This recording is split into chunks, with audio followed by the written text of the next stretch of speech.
Like many of you, I've become convinced that disinformation is one of, if not the, defining challenges of our time. To explain why I think that, I want to start with just a couple of stories that have shocked Londoners in recent times. A few months ago, strange videos started showing up on social media feeds across our capital. Filmed in refurbished homes, the clips claimed to show criminals or illegal immigrants whose rent was being paid for by the government, despite the fact they hated the UK. In truth, they were nothing of the sort. The videos were taken by a property agent, and the people in them weren't criminals or illegal immigrants. They were private tenants. Some were British citizens, others weren't, but they were legally living in the UK. All of them, however, were entirely unaware that they were starring in soon-to-be viral videos. Eventually, the man was tracked down in an extraordinary investigation by an independent journalist at London Centric. He was asked about his motivations, why he made these videos, and his explanation was shocking in its simplicity. I didn't care, I wanted the clicks. With hundreds of users venting their fury in the comment section, his videos were racking up over 1 million views. And one day soon, he hoped that the money would come rolling in. This man wasn't alone. In November, an investigation by The Times, the Bureau of Investigative Journalism, and the Institute for Strategic Dialogue analysed over 100 Facebook pages pumping out anti-immigrant disinformation. Their names were strikingly similar. One was called Proper British Pride, another, It's Real British Here, only it wasn't. The man behind the post, Geeth Surya-Pura, lived thousands of miles away in Sri Lanka. Styling himself as the Facebook ads king, he clocked that he could make thousands of dollars each month creating AI-generated content designed to stir up racial hatred in the UK. But it didn't stop there. He was setting up a school to show other people how to do the same thing. Now, shocking as these stories are, they're not completely surprising. Fake news may have only entered the dictionary in 2017, but disinformation is old as time itself. In medieval London, people claimed that the Black Death was caused by Jewish people poisoning the wells. A century later, vicious rumours spread about the French wife of the king who founded the college we're now in, Margaret of Anjou, claiming that she was sending ships to attack England. Thanks to the plays of one William Shakespeare, Margaret's reputation has been ruined ever since. What makes our present age unique is not our susceptibility to lies. As long as people have held prejudices, others have sought to profit from them. What is new, however, is the ease with which lies can now spread. Someone once said that a lie can travel halfway across the world while the truth is putting its shoes on. Today, a lie can do a couple of laps around the globe before truth has even woken up. The accessibility of AI tools means absolutely anyone can create sophisticated disinformation, including deepfake videos and deepfake audio. And social media means they can spread it far and wide, making massive profits in the process. In other words, disinformation has become an industry, an outrage economy organized around a division dividend which allows people to profit from division and poison. And today, the captains of the outrage economy have London in their sights. London is a place where English and 300 other languages are spoken, and people of all faiths and none live side by side in peace. It's the culture, it's the music, it's the tourist and student capital of the world, and the capital of Europe for tech, AI, finance, life sciences, and law. Perhaps that's why record numbers of Americans are applying for citizenship. London is the most successful multicultural society on earth. But it's that very success which makes those who despise our values so determined to talk our capital down. Analysis published this week shows that London is facing a dark blizzard of disinformation driven by organised extremist groups. Sharing sensationalised images and videos stripped of context or taken out of proper place and time, they depict London as a fallen city, overtaken by Islamist immigrants, where crime goes unpunished and basic decency has all but disappeared.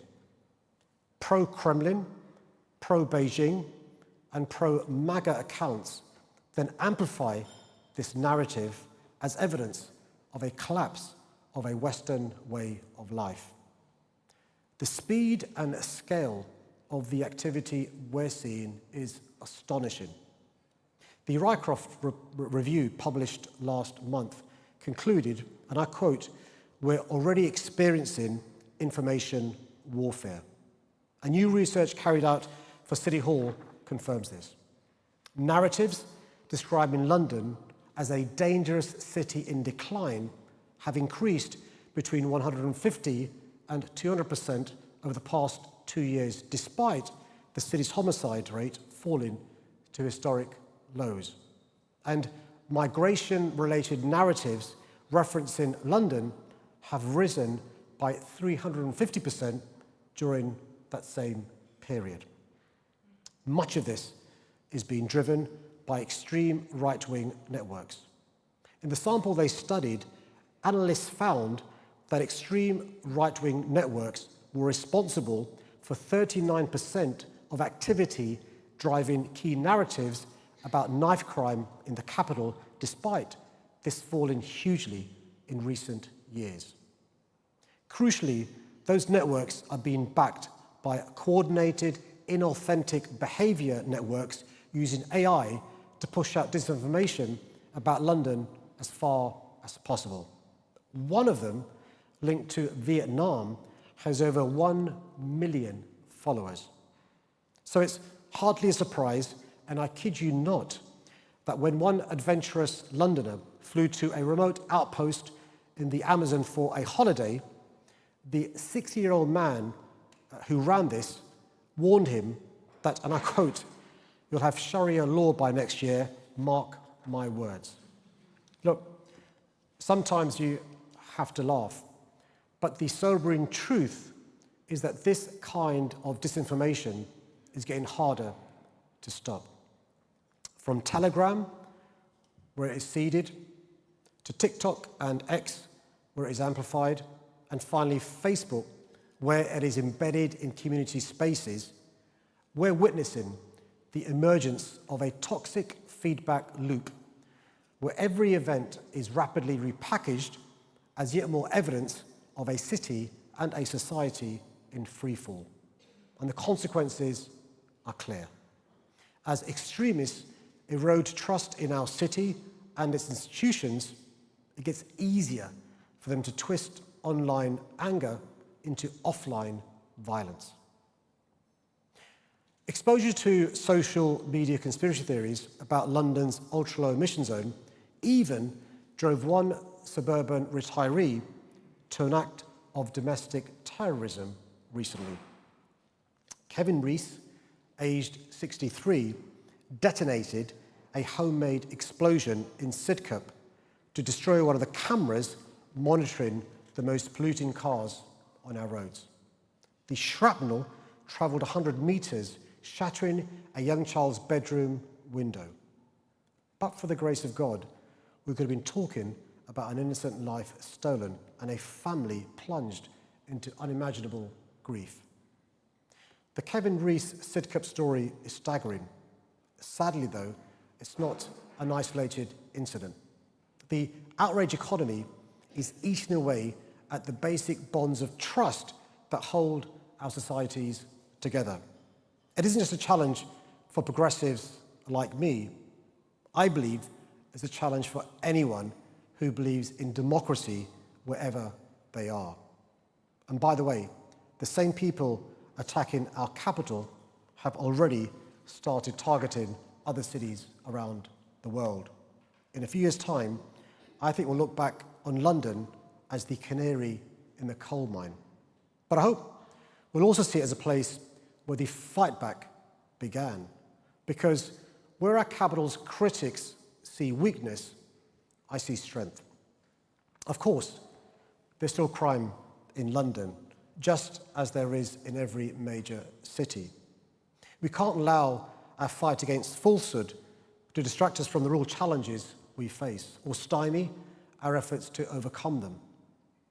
But where the bots see a society that is chaotic, wild, and ungovernable, I see a busy, boisterous metropolis that has never been afraid to let itself heard. A place that, thanks to the action we've taken and the progress we've made, is one of the safest global cities. Today, as you've heard, teenage homicide in London is at its lowest level in 3 decades. And our homicide rate is the lowest since records began on a per capita basis. That's lower than every single US state, lower than Brussels, Barcelona, and Berlin, and lower than Paris, Madrid, Milan, and Toronto too. In the last few months, Londoners have been standing up and speaking out against the falsehoods being fabricated about their city. We've even seen the unstoppable rise of a new trend, London Maxing, where Londoners boast about all the things that make them proud to live in the greatest city on earth. To win the battle, though, against the bots, London Maxing won't be enough. And that's why I've asked my team in City Hall to lead a coordinated effort to expose the people pushing lies about London and debunk the dangerous narratives they're spreading.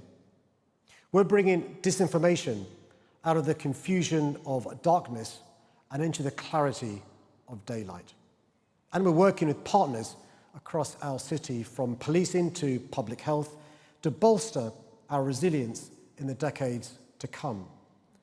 But we can't do it alone. If we're to win this fight, we need big tech companies to play their part. We've already asked them to take down inauthentic content that puts public safety at risk. But the truth is that disinformation doesn't spread by accident. The division dividend is the logical outcome of opaque algorithms designed to maximize engagement at any cost, to keep us watching content that makes us feel angry or indignant without any regard for the harms it may cause. Ironically, these algorithms aren't just amplifying fear about lawlessness in London, they're incentivizing new kinds of criminality too. In recent weeks, a new social media trend has seen hundreds of young people causing chaos on the streets of London and Birmingham. Shared up to locations advertised online, participants mobbed shops and restaurants. Some even filmed themselves before sharing the footage with their followers, because the items they were stealing were only half the story. They were there to grab likes too. This is a new era of crime as content. Clickable, shareable entertainment available for everyone to see. We can't continue like this. So today, I'm calling on social media companies to set out what they're doing to disrupt the networks spreading dangerous disinformation on their platforms. And I'm asking them to be transparent about the algorithms that are tearing our democracies apart by providing vetted independent researchers with access to their data. We're right to expect big tech to do better, but we should not rely on it. If platforms fail to act, the state must have the tools to make them. And that's why I'll continue lobbying the government publicly and privately to take a much tougher approach. We need a new central body with the agility and authority to protect our democracy from disinformation and deal with the scale and speed of this crisis. And we need more aggressive enforcement of the rules we already have. Because unless regulators like Ofcom have the power and resources to hit the companies where it hurts, they'll keep on getting away with it. Some will, let me be frank, inevitably interpret this as a call to clamp down on free speech or silence debate. But nothing could be further from the truth. In Britain, the right to speak has always been balanced against the public's right to safety. But that doesn't make defending it matter any less. Disagreement is the lifeblood of democracy. A society without it is no society at all. From China and Russia to North Korea and Iran, we've seen what happens when oppressive governments try to tell their citizens what they can and can't say. We know how fragile our freedoms are and how tirelessly we must defend them. But the way I see it, protecting free speech and taking on disinformation are both fundamental parts of the same fight. Look, I haven't come here today to ask anyone to take down content which criticizes me. I'm talking about coordinated campaigns built not to persuade, but to deceive, run on platforms that profit from deception. Because when unelected oligarchs are systematically distorting our means of communication, silencing truth and amplifying hatred, division, and lies, they're undermining the very conditions which makes our freedoms possible. So let me just end with this. To anyone who cynically seeks to delay, deflect, or deny by turning this crisis into a debate about our unfettered freedom to post, I say this: tell that to the charity staff who are being threatened by strangers at their door after they were doxxed online, or the parents struggling to reach their children as they're dragged ever deeper into the darkest corners of the internet. Tell that to the Jewish and Muslim people who tell me they don't feel safe walking to synagogues or to mosques. Tell that to the staff in schools and hospitals facing an endless tirade of harassment and abuse. Every day, Londoners are living with the consequences of disinformation. But they know it doesn't have to be this way. History tells us there is nothing inevitable about the democratic values we hold dear today. But nor is there anything inevitable about the world that technology will create tomorrow, where some resign themselves to a future they must begrudgingly accept. In London, we see choices to be made about how we want to live and the kind of world we want to live in. The challenges we face is finding the courage to make those choices and the clarity to get them right. And today, we're taking another step towards doing just that, towards a future based on fact, not falsehood, and a city united by hope and freedom, not divided by darkness and despair. And I invite you, Avengers Assemble, to join us. Thank you very much. What a truly brilliant speech. I loved all the analogies and the metaphors you used when talking about both the darker sides that we're confronted with, but also some of the more hopeful sides, like London maxing. That's something I will try out myself. I mean, you've mentioned a lot of different dynamics coming together in this blizzard or in this perfect storm that London is faced with. But of course, London is just one of many cities facing similar problems about this perception gap, this gap between reality, which is particularly stark for London, as you said, with actually the homicide rates and the crime rates having declined gradually, drastically over the last few years. But at the same time, this perception that it's a lawless city and this high level of perceived insecurity, very often not for Londoners themselves, but for people who just watch it from the outside and are exposed to that type of social media content and the distortion that goes with that. How do you think, apart from London maxing and exposing some of these networks, what do you think different stakeholders can do and come together to counter this perception gap or to expose what's actually really happening on the ground? Great question. So I think this is so big.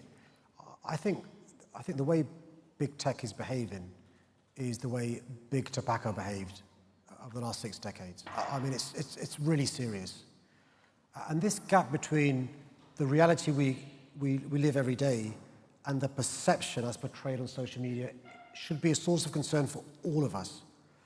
Because for those of us that live in London, we sort of think this is not our experience. We're being gaslit by what's on social media. But it's a big problem.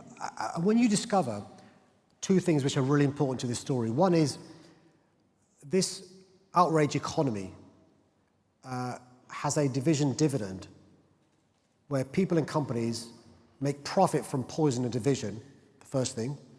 But secondly, we know now from the analysis, there are Kremlin-backed, Beijing-backed, MAGA-backed, malevolent actors at play here.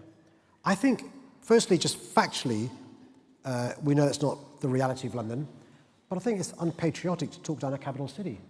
And I think we've got to do a number of things. Firstly, I think London maxim does matter, by the way. I said it tongue-in-cheek because it was organic. I sort of wish I thought of it, but that's the whole point of London maxim. People sort of just fed up and started saying great things about London. So there's, people, their own lived experiences talking about it as citizens. But actually, we've got to say to big tech, listen, we know what you're doing. We know what you're doing. Just like 60 years ago, 80 years ago, people went to the tobacco companies and says, we know what you're doing. You're hiding the truth about tobacco, nicotine. You're hiding the fact that it's addictive. You're hiding the fact that it causes cancer and other illnesses. And you're monetizing pain and misery. We should do the same to big tech. And that's what I'm doing, right? Yes, there are good things come out of big tech. Many of you may be using some of the apps to find a date tonight. I don't know. But it's, I'm not saying it's all bad, right? But there's got to be guardrails and regulation. The 2 cases the last 2 weeks, one in Los Angeles, one in New Mexico, are fascinating. For those that didn't follow it, these are juries, these are members of the public that were saying no to big tech, no to the makers of the content, and gave record damages to people who had become addicted to infinite scrolling. And so I think all of us have a role to play. Academics have a role to play. The research is really important. I think we want, independent, vetted researchers to look at the algorithms. We don't want to, I understand why you want to keep your secret source confidential from your rivals. Let somebody who's vetted go in and look at the secret source, whether it is damaging. I think the government's got a role to play.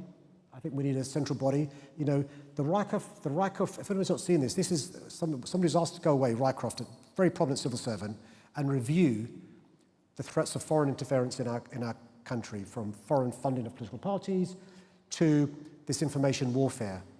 And he in his report, he says, I'm not quite pressing the panic button, but I'm ringing the alarm bell. That should be a wake-up call to all of us. Yeah, absolutely. It's interesting what you said earlier about the impact on the communities that are most affected by the spread of disinformation. In particular in London, targeted communities are the ones that really feel that perception gap and where sometimes the online hate really translates into offline violence. I've myself done a lot of research on the inside of extremist groups and have witnessed that spread of some of the very fringe narratives that we saw 10 years ago were really just among maybe perhaps a few hundred users shared, like the great replacement idea or ideas about remigration or other conspiracy myths. For example, also, ideas about some of these gamified scenarios where London is even put into a video game type of simulation of a war zone. I mean, this is now really spreading rapidly. How do you think London can counter that, that mainstreaming of these ideas? So firstly, what's on the stake? What's at stake? Julia, spot. So let me give some real life examples of online hatred turned into offline violence problems. So during the pandemic, there were conspiracy theories about COVID, about vaccines, and that led to some communities being hesitant about taking the vaccine. But also we saw nurses and practitioners with abuse because people started believing the nonsense on social media. And by the way, the nonsense was monetized, and so profits were made by this stuff being spread out, and that could lead to literally life and death situations. We've seen the impact on Jewish communities in terms of people being radicalized. Again, monetized, making profits from this sort of stuff. We've seen deep fake videos and deep fake audios. I myself was the victim of a deep fake audio where a lie was spread that I was asking the Met Police Commissioner to cancel Armistice Day so a pro-Palestinian march could take place. And this spread to the point where the far right turned up to protest against something that was not happening.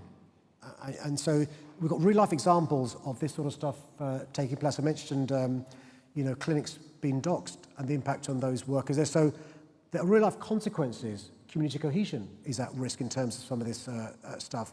At election times, if it's a close election, this sort of stuff can be the difference between, Mr. A being Prime Minister or Mr. B being Prime Minister or Ms. Z being Prime Minister. And so it's really important. And so, Cambridge Analytica was 2016. And 8 years on, no lessons have been learned, in my view. And I think it's really important to understand this is a threat to our democracy. This is a threat to our way of life. And so, we've got to take it seriously. Yeah, it's, as you say, it's the monetization aspect of it, but also that the micro-targeting has become even more sophisticated since Cambridge Analytica.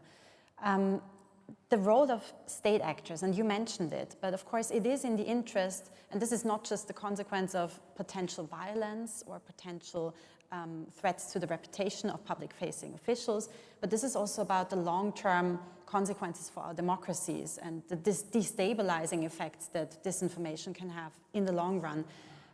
The role of state actors like the Kremlin, but also we've also in the past at the Institute for Strategic Dialogue exposed networks from Iran, China, different state interests driving that breakdown of social cohesion and the spread of disinformation aimed at causing divisions. How do you see that in the future going forward? What's the best way of bracing ourselves, and what are the challenges, especially as a city leader, that you face with that? Because I imagine it's a huge challenge. Big question. So first, I think we should be teaching our citizens about stoicism, about resilience, about how to, be critical thinkers in terms of some of this stuff, about how to challenge, be more literate with this sort of stuff. It's really important that we're better informed about this stuff. I think there's a role for big tech. I'll give you a simple example. Rather than removing staff whose job it is to regulate, employ staff to regulate. Rather than having algorithms that are monetized for negative stuff, do it for positive stuff. If they know something is deep fake, label it deep fake if you can't take it down. These aren't things that are rocket science that they should be doing. If they don't do it, we should regulate to make them do it. As I said, give the watchdog more teeth.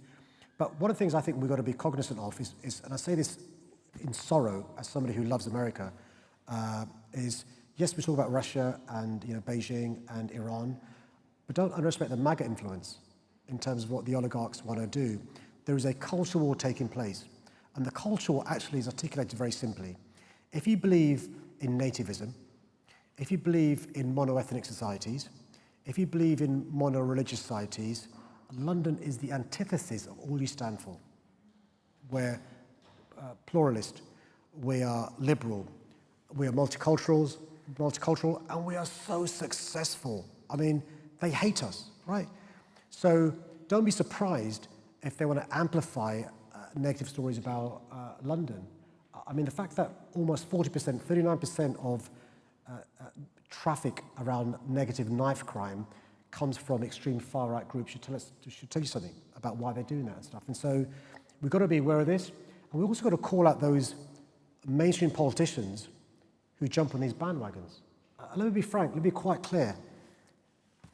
Yes, I'm a Muslim, but the British Muslims I speak to aren't seeking to dominate our society. There is no act of domination in praying, right?